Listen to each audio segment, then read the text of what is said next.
એનું પહેલા હું તમને એક નાની એવી સમજૂતી સહિત લિસ્ટ આપી દઉં છું, બરાબર, જેનો પહેલો અધ્યાય આપણે રહેશે હેનરીનો નિયમ। એટલે કે સૌથી પહેલા આપણે હેનરીનો નિયમ ભણવાના છીએ, જે આ સેશનમાં છે। તમે ખાસ યાદ રાખજો કે હેનરીનો નિયમ શું દર્શાવે છે, તે વાયુની પ્રવાહીમાં દ્રાવ્યતા દર્શાવે છે। પ્રવાહીની અંદર વાયુને ઓગાળો ને, યાદ રાખજો સોડા વોટર, તમે થમ્સઅપ યાદ રાખજો, ખાલી આ નિયમ થમ્સઅપ એટલે કે હેનરીનો નિયમ થાય।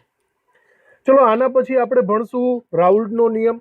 રાઉલ્ટનો નિયમ છે ને, એના એકચ્યુઅલી બે પ્રકાર પડશે। એનો પહેલો પ્રકાર પડશે ઘનની પ્રવાહીમાં દ્રાવ્યતા, એટલે કે પ્રવાહી પદાર્થની અંદર ઘન પદાર્થને ઓગાળી નાખો એવી દ્રાવ્યતા, બરાબર। અને એનો બીજો એક પ્રકાર છે, મતલબ રાઉલ્ટનો નિયમ બીજો પણ છે, જે છે પ્રવાહીની પ્રવાહીમાં દ્રાવ્યતા, કોઈ પણ પ્રવાહીને બીજા પ્રવાહીમાં ઓગાળીએ એની। તો આ ત્રણ મોટા મોટા નિયમો છે અને એના સૂત્રો ઉપરથી દાખલા, બહુ ડિટેલમાં આપણે આ ભણવું પડશે। ત્રીજો આપણો મોટો નિયમ આવશે ઉત્કલન બિંદુ ઉન્નયન, જેને આપણે ડેલ્ટા ટીબી કહીશું। ઉન્નયન એટલે વધારો થવો। ત્યારબાદ ઠાર બિંદુમાં ઘટાડો થવો, ઠાર બિંદુ અવનયન, એની એક બહુ મોટી થિયરી છે ડેલ્ટા ટીએફ વાળી। પછી આવશે અભિસરણ દબાણ પાઈ, અને છેલ્લે હજી એક નિયમ આવશે વોન્ટ ઓફ અવયવનો, બરાબર। આટલા મોટા મોટા નિયમો અને એને રિલેટેડ દાખલા આપણે ગણવાના છે। તો હાલ પૂરતું આપણે ચાલુ કરવાનું છે હેનરીનો નિયમ, અને હેનરીનો નિયમ વાયુની પ્રવાહીમાં દ્રાવ્યતા છે। હેનરીનો નિયમ વાયુની પ્રવાહીમાં દ્રાવ્યતા ઉપર છે। તો આપણે આગળના સેશનમાં શું વાત થઈ હતી કે વાયુને પ્રવાહીમાં દ્રાવ્યતામાં આપણે એવી વાત થઈ હતી દબાણની અસરની। આપણે એમ કીધું હતું કે જેટલું દબાણ તમે વધારે આપશો એટલી એની દ્રાવ્યતા વધશે, યાદ આવે છે ને, બરાબર। તો એ આગળના સેશનની અંદર જ આપણે વાતચીત તો થઈ ચૂકી છે। તો બસ એ જ વસ્તુને અહીંયા લખવાનું છે। તો હેનરીએ આના ઉપર સંશોધનો કરીને એવું પુરવાર કરી દીધું કે વાયુની દ્રાવ્યતા એ દબાણના સમપ્રમાણમાં થાય, વધે વધે ઘટે ઘટે। તો બસ આ એક સિમ્પલ એવો નિયમ, એને હેનરીનો નિયમ તરીકે ઓળખવામાં આવે છે, જે દ્રાવ્યતા ચલે છે દબાણ એવું સૂચવે છે, બરાબર। ચલો લખી નાખીએ। તો આપણે લખીએ અચળ તાપમાને પ્રવાહીમાં વાયુની દ્રાવ્યતા દ્રાવણની સપાટી પર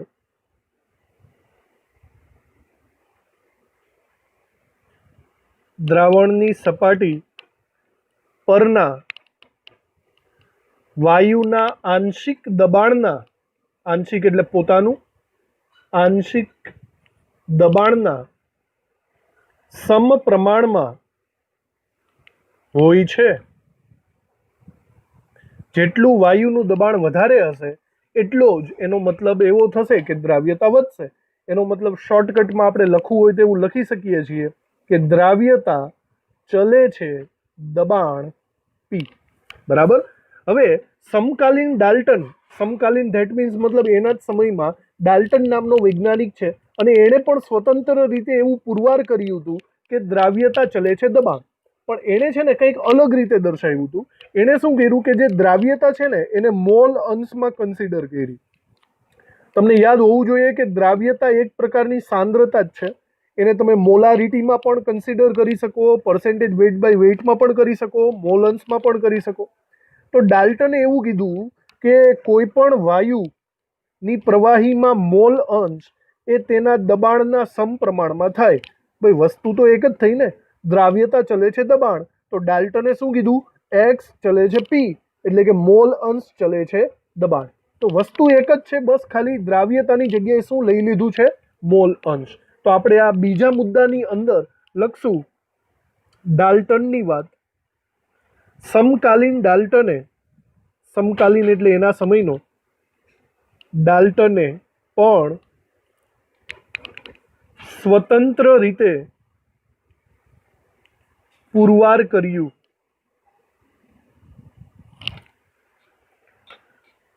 કે જો વાયુની દ્રાવ્યતાને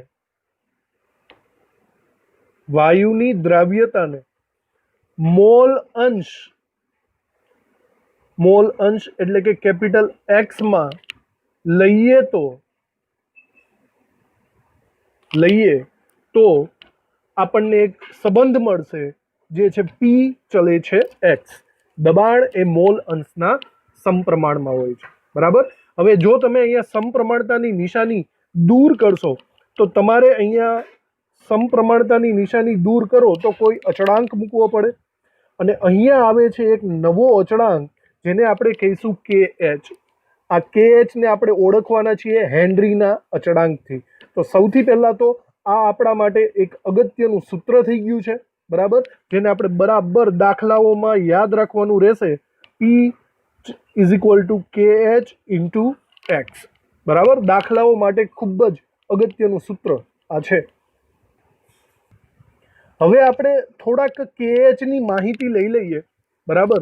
અહીંયા જે કેએચ કીધેલું છે હેનરીનો અચળાંક, એના વિશે થોડીક માહિતી લઈ લઈએ કે જ્યાં કે એચ એકચ્યુઅલી છે કોણ એ સમજીએ આપણે. કેએચ વિશે જે આપણે અગત્યની વાતો લખશું એ આપણને એમસીક્યુ રિલેટેડ મદદરૂપ થશે. કેએચને રિલેટેડ અમુક અગત્યની વાતો આપણે લખીએ. સૌથી પહેલાં તો કેએચનું નામ થશે હેનરીનો અચળાંક, બરાબર. કે એચ એ હેનરીનો અચળાંક છે. બીજી વાત, એનો એકમ લખીએ. કે એચનો એકમ બાર થશે. જુઓ કઈ રીતે, તમે વિચારો. સૂત્ર શું છે આપણું? સૂત્ર છે પી is equal to k h into x. આમાં વિચારો તો પીનો એકમ શું થાય? 12. એક્સનો એકમ શું થાય? એકચ્યુઅલી એક્સનો કોઈ એકમ હોતો જ નથી, આ એકમ રહિત છે. ખબર પડી ગઈ? તો ઓવરઓલ જો તમે આને કાઢી નાખો તો તમે કહી શકો છો કે કેએચનો એકમ ડાયરેક્ટલી શું થશે? 12.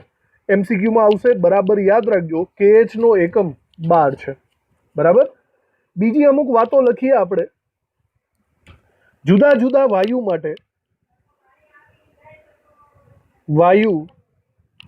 માટે કેએચનું મૂલ્ય જુદું જુદું છે.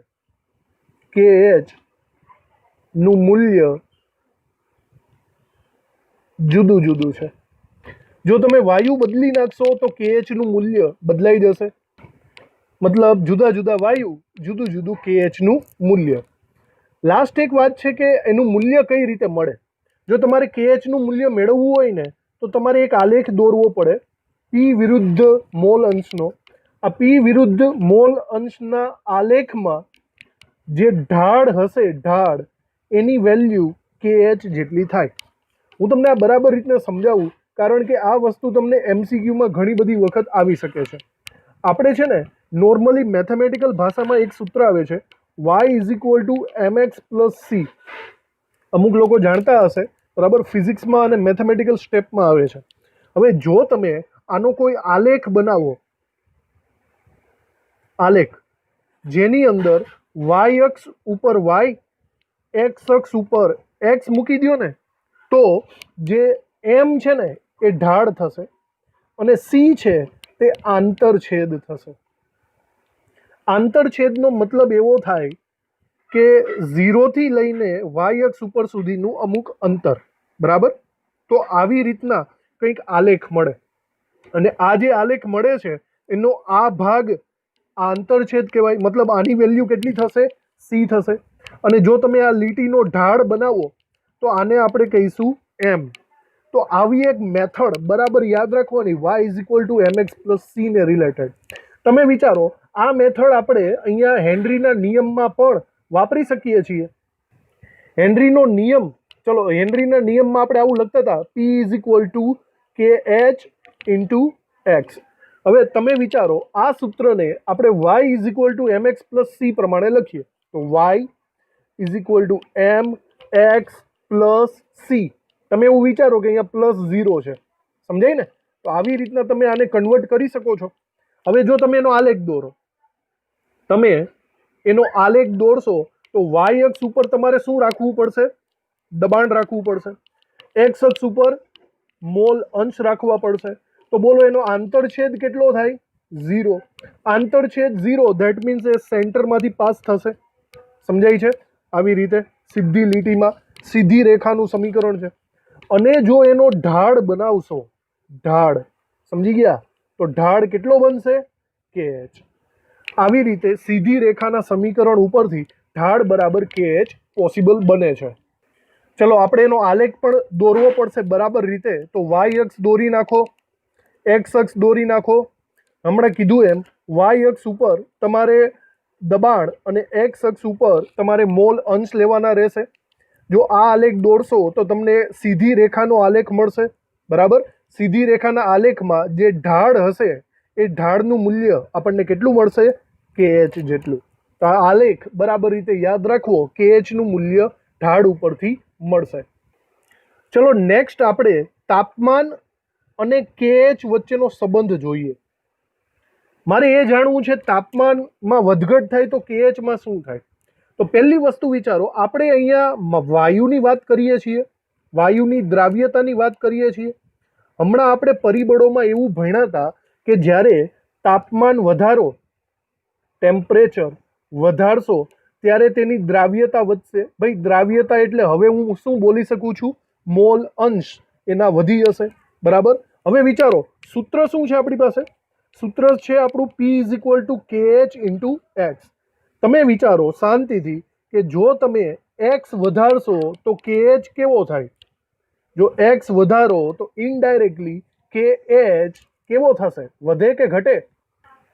તો KH અહીંયા વધશે. પણ એકચ્યુઅલી ઓકે સોરી વાયુની વાત છે. ફરીથી વાયુ થમ્સઅપની બોટલનું એક્ઝામ્પલ કે તાપમાન વધારો તો દ્રાવ્યતા ઘટે.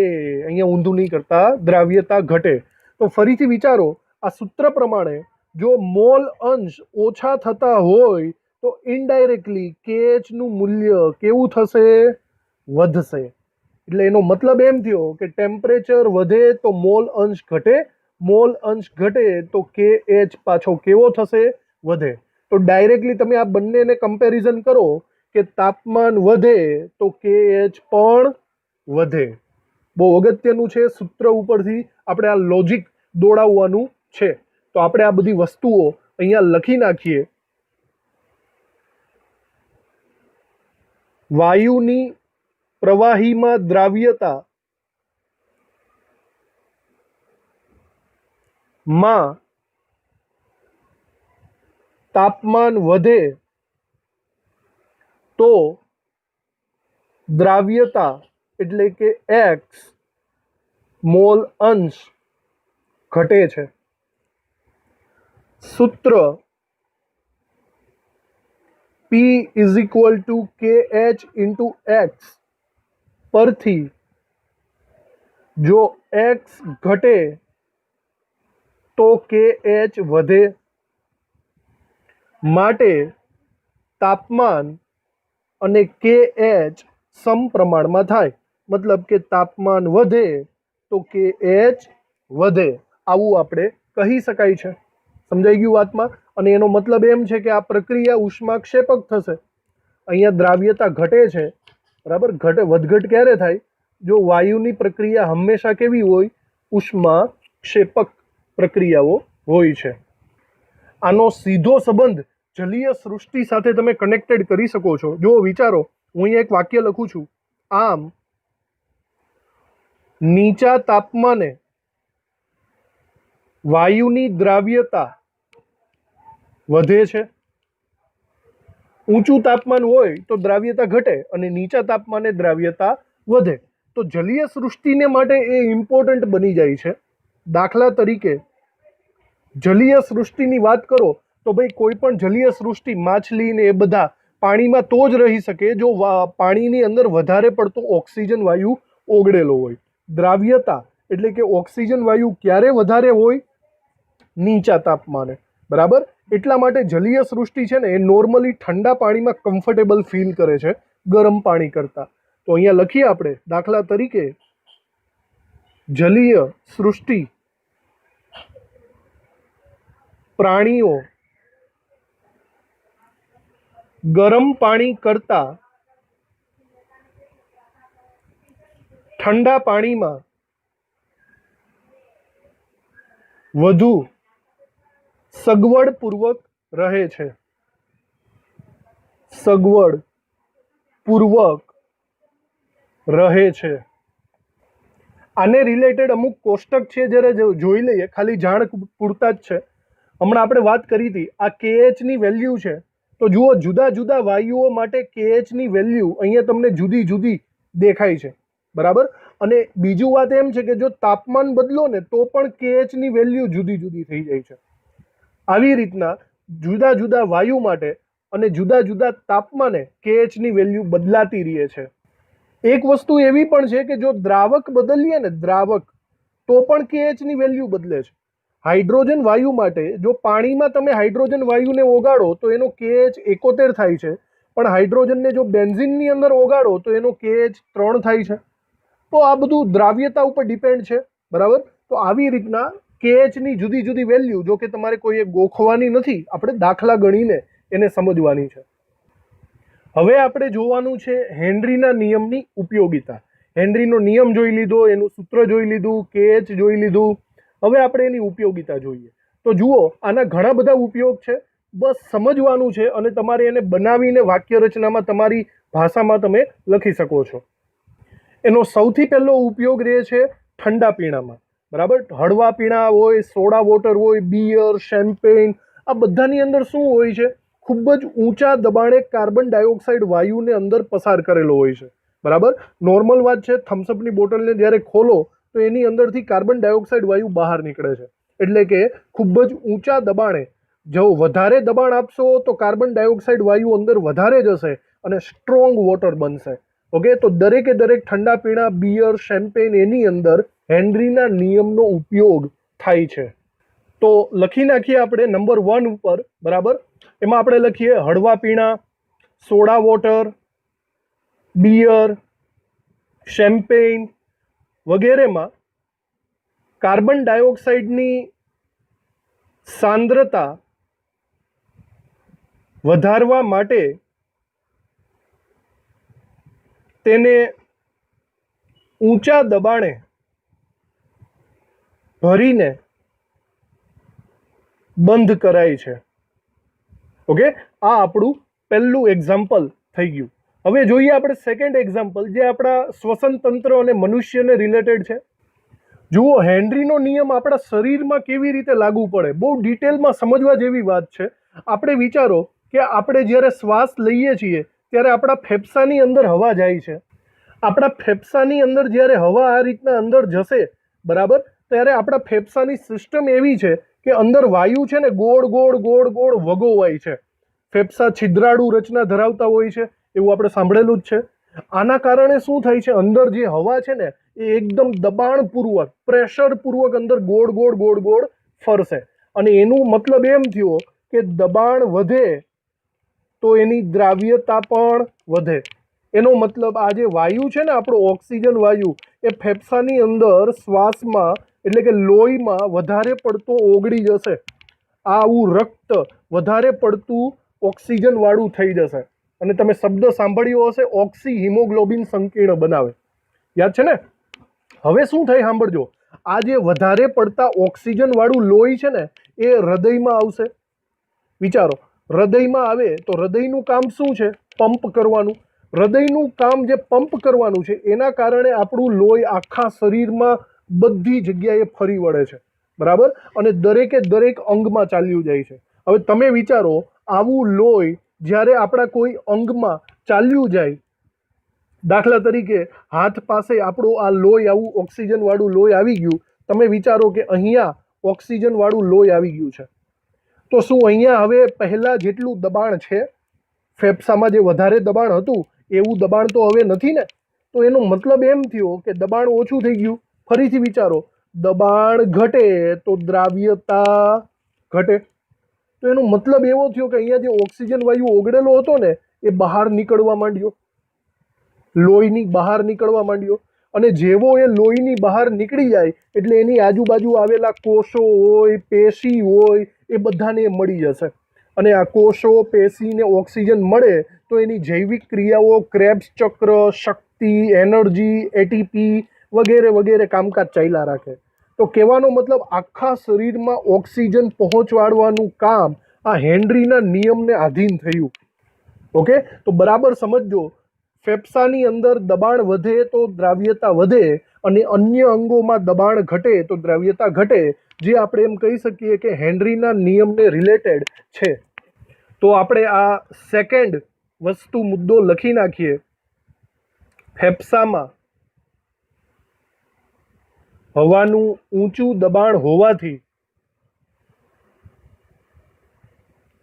દબાણ હોવાથી ઓક્સિજન વધુ માત્રામાં રક્તમાં દ્રાવ્ય થઈ ઓક્સિહિમોગ્લોબિન સંકીર્ણ બનાવે છે. સંકીર્ણનું નામ ખાસ યાદ રાખજો. આ જ રક્ત અન્ય અંગો તરફ જાય ત્યારે ત્યાં સ્નાયુઓમાં દબાણ ઘટી જવાથી દ્રાવ્યતા ઘટે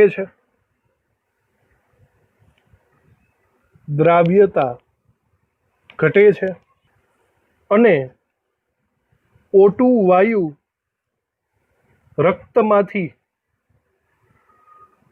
બહાર નીકળી આજુબાજુના કોષોને શક્તિ પૂરી પાડે છે, એટીપી પૂરી પાડે છે. બરાબર. બહુ લાંબો મુદ્દો પણ બહુ અગત્યનો છે. તમારી રીતે પણ તમે તમારી ભાષામાં સમજી વિચારીને લખી શકો છો. હવે આપણે ત્રીજો મુદ્દો સમજીએ, સ્કૂબા ડ્રાઈવરનો. સ્કૂબા ડાઈવર એટલે કે જે મળજીવા છે એ દરિયાની અંદર જતા હોય છે. બરાબર. હવે જુઓ, ધ્યાનથી વિચારજો, અહીંયા હેનરીનો નિયમ કેવી રીતે લાગુ પડે. આ મળજીવા દરિયાની એટલા બધા નીચા હોય છે કે પાણીનું દબાણ એના શરીર ઉપર વધારે પડતું લાગે છે. અને વિચારો, એના શરીર ઉપર, એના લોહી ઉપર વધારે પડતું દબાણ લાગે તો દબાણ વધે તો એકચ્યુઅલી દ્રાવ્યતા કેવી થાય? વધે. તો એના લોહીની અંદર છે ને, એના લોહીની અંદર એ વધારે પડતો ઓક્સિજન વાયુ ઓગળી જાય છે. અને વધારે પડતો ઓક્સિજન વાયુ કે ગમે તે વાયુ ઓગળી જાય તો દ્રાવ્યતા વધે. આ જ સ્કૂબા ડ્રાઈવર જ્યારે પૃથ્વીની સપાટી ઉપર આવશે ત્યારે આનાથી ઊંધું થશે, દબાણ ઘટી જશે. નોર્મલ દબાણે દ્રાવ્યતા પણ ઘટશે. એનો મતલબ લોહીની અંદર ઓગળેલો વાયુ બહાર નીકળશે. અહીંયા છે ને એક પ્રોબ્લેમ થાય છે. પ્રોબ્લેમ એ થાય છે કે નાઇટ્રોજન વાયુના પરપોટા એની સ્નાયુઓમાં ફસાઈ જાય છે. એની કેશ નળીઓ, એના સ્નાયુઓમાં નાઇટ્રોજન વાયુના પરપોટા ફસાઈ જાય, એને બ્લોક કરી દે છે. નોર્મલી આ ખૂબ જ પીડાદાયક અને ખૂબ જ પ્રોબ્લેમેટિકલ વસ્તુ છે, જેને બ્લેન્ડ્સ નામનો રોગ પણ કહે છે.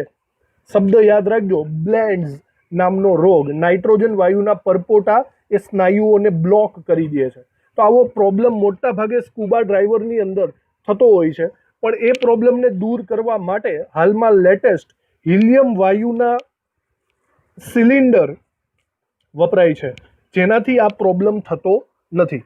ઓકે, તો આ ઇમેજિનરી તમે સમજી શકો છો. અહીંયા પણ હેનરીનો નિયમ ખૂબ જ અગત્યનો બને છે. ચલો આ પણ આપણે લખી નાખીએ. સ્કૂબા ડાઈવર દરિયાના ઊંડાણમાં શ્વસન કરે છે ત્યારે ત્યાં દબાણમાં વધારો હોવાથી રક્તમાં વાતાવરણીય વાયુઓની દ્રાવ્યતા વધે છે. જ્યારે તેઓ જમીન પર આવે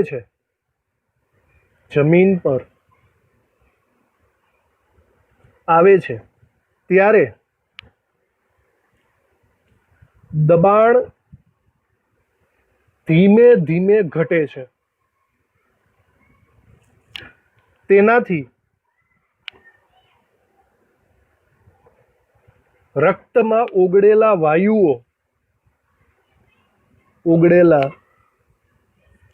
વાયુઓ બહાર આવે છે,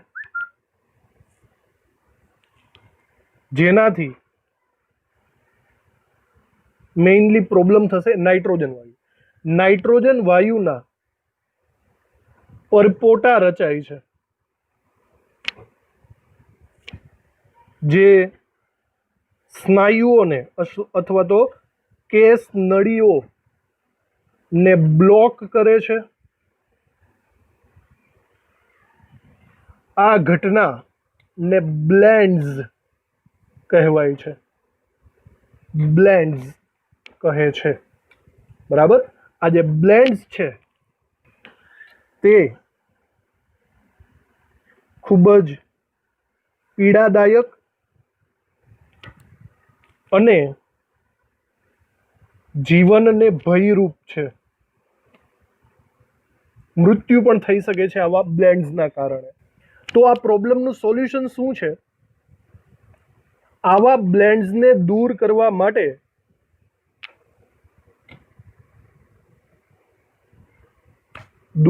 માટે સ્કુબા ડાઈવર એટલે કે મળજીવા હિલિયમ વડે મંદ કરેલ હવાના સિલિન્ડર વાપરે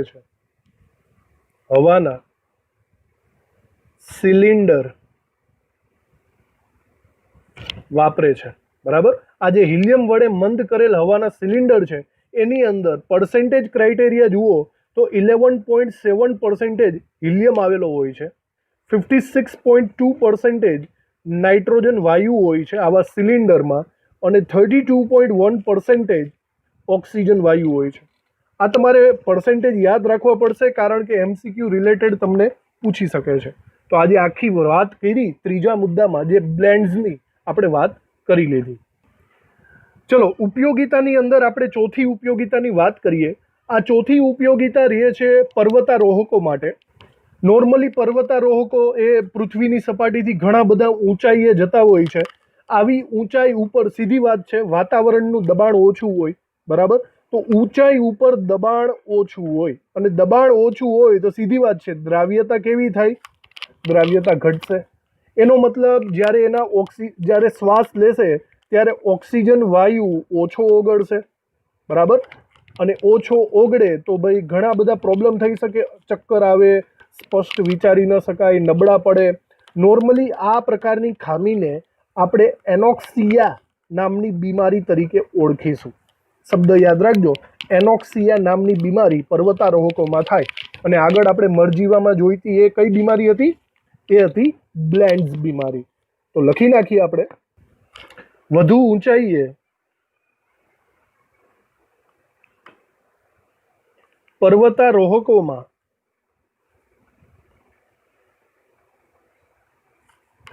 દબાણ ઘટવાથી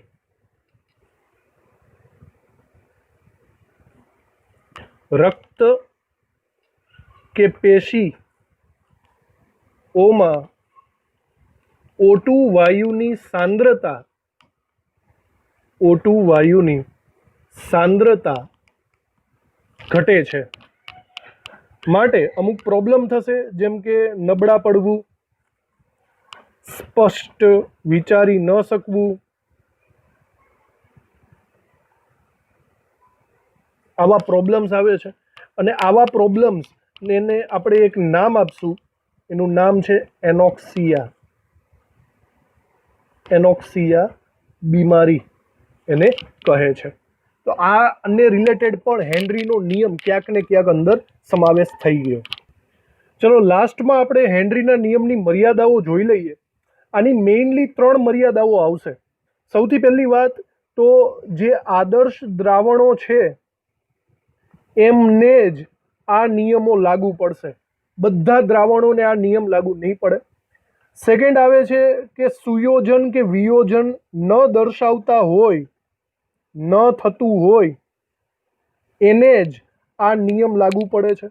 દાખલા તરીકે તમે HCl વાયુ લઈ લો અને HCl વાયુને પાણીમાં નાખો, પણ પાણીની અંદર H+ અને Cl- બે જુદા જુદા વિયોજન છૂટા છૂટા પડી જતા હોય તો આને તમે હેનરીનો નિયમ લાગુ પાડી શકતા નથી. સમજાય છે? તો સુયોજન કે વિયોજન થતું ન હોય એને લાગુ પડે. બીજું, કોઈ પણ પ્રકારની રાસાયણિક પ્રક્રિયા ન કરે એને જ લાગુ પડે, બધાને નહીં. દાખલા તરીકે કોઈ વાયુ છે એને તમે પાણીની અંદર ઓગાળ્યો, પણ આ બંને ભેગા થઈને પ્રક્રિયા કરીને કંઈક બીજો એવો એસિડ પદાર્થ બનાવી નાખે છે, કંઈક નવો પદાર્થ બનાવ્યો, તો એની અંદર આ હેનરીનો નિયમ લાગુ પડશે નહીં. કોઈ પણ પ્રકારની ઉપપેદાશ કે એક્સ્ટ્રા પ્રવૃત્તિ થવી જોઈએ નહીં. તો ઓવરઓલ આ જસ્ટ 3 એની મર્યાદા છે. લખી નાખીએ આપણે. પહેલું આવશે ઊંચા તાપમાને અને નીચા દબાણે આદર્શ વર્તુણક ધરાવતા વાયુઓને જ આ નિયમ લાગુ પડે છે. આદર્શ વર્તુણક, આ શબ્દ મેઇનલી તમારે યાદ રાખવાનો. બીજું, દ્રાવ્યનું દ્રાવકમાં સુયોજન કે વિયોજન ન થાય તેને જ આ નિયમ લાગુ પડે છે. આ બીજી વાત થઈ ગઈ. અને ત્રીજી વાત, વાયુમય દ્રાવ્ય પ્રવાહી દ્રાવકમાં ઓગળે ત્યારે રાસાયણિક પ્રક્રિયા થઈને અન્ય ઉપપેદાશો બનવી ન જોઈએ. ઉપપેદાશો ન બને તો જ આ નિયમ એને લાગુ પડે છે. તો બસ તમે યાદ રાખજો ખાલી આટલી જ વસ્તુ, આદર્શ વર્તુણક સુયોજન કે વિયોજન ન થાય અને ઉપપેદાશો એક્સ્ટ્રા ન બને, એને જ હેનરીનો નિયમ લાગુ પાડી શકાય. તો આ